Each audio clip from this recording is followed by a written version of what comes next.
Praise him. Praise him, because he is worthy to be praised. God is worthy to be praised. Listen, this is Apostle Temika. This is Society's Issues and the Bible's Answers.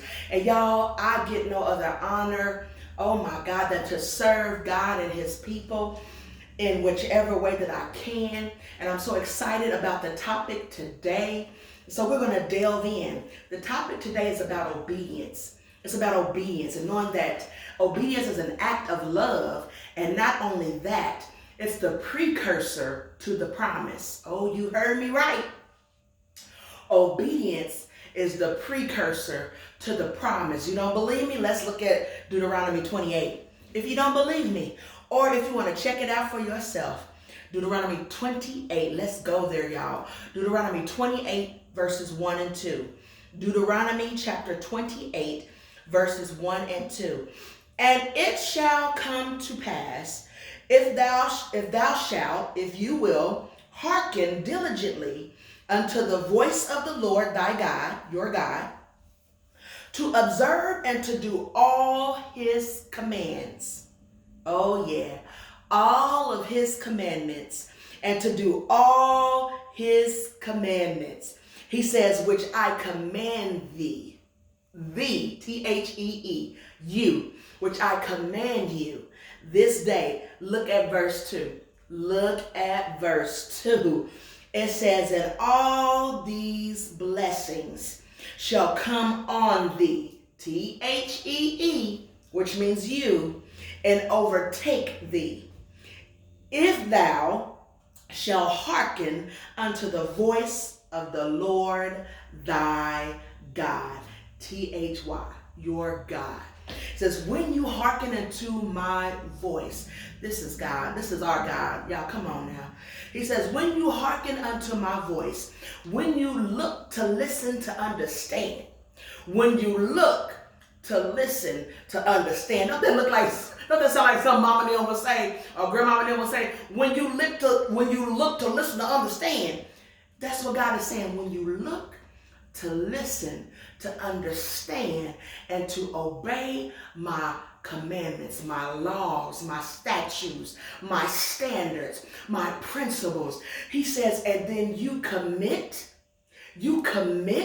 to live your life according to them. He says in verse 2, all of these blessings, whatever blessings they are. Listen, no, you can't have somebody else's blessings. Contrary to popular belief, contrary to some witchcraft and some paganism. No, you can't sorcerer your way into somebody else's blessings.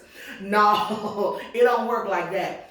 But he says, when you are obedient, listen, don't be obedient for the stuff. Don't be obedient for the stuff. Be obedient to God, because he is God and he is your daddy. And he says, out of that, you can rest assured. You can rest assured that when you are obedient to your daddy, he says, just like the wicked man can give good gifts to his children, he says, how much more so will I give to mine that are obedient? They are obedient to me. They seek after my voice. They seek to please me.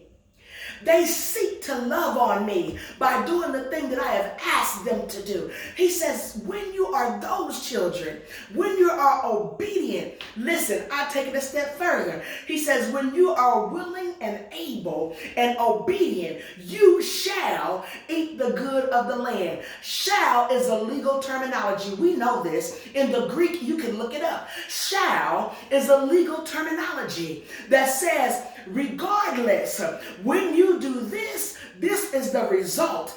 Shall says, when I said you shall be blessed for being obedient and abiding by my commandments, he says this, there is no good thing, there is no great thing that I will withhold from you. In Deuteronomy 28, y'all, 1 and 2, it tells us obedience When you're obedient to God, he says that's one of his love languages.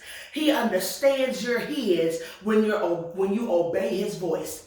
When we obey our daddy's voice, he knows at that point we're his children. And he says now that obedience is the precursor to the promise. He says when you're obedient, the promise is as good as yours. Yeah. And guess what? Out of all the promises in this word that he promises us, listen, when he gives us those promises, even though they're generalized to all of us, they're still specific to each of us. So nobody else can stand in line and mistakenly get your blessing. Nobody else can usurp your blessing. When God says it is for you, it is for you. But let me tell you something. If we allow the devil to trip us up, or our own thoughts to trip us up, or if we just tell people, okay, you just go ahead of me. He says, guess what? When you forfeit your own blessings, he says, you're no better than an infidel. Why? He says, because I intended for you to get them. Don't give up. Don't forfeit the thing that I have in store for you. Y'all. Obedience is the precursor to your promises. Obedience is better than sacrifice. Be blessed. Have an awesome week. I love you.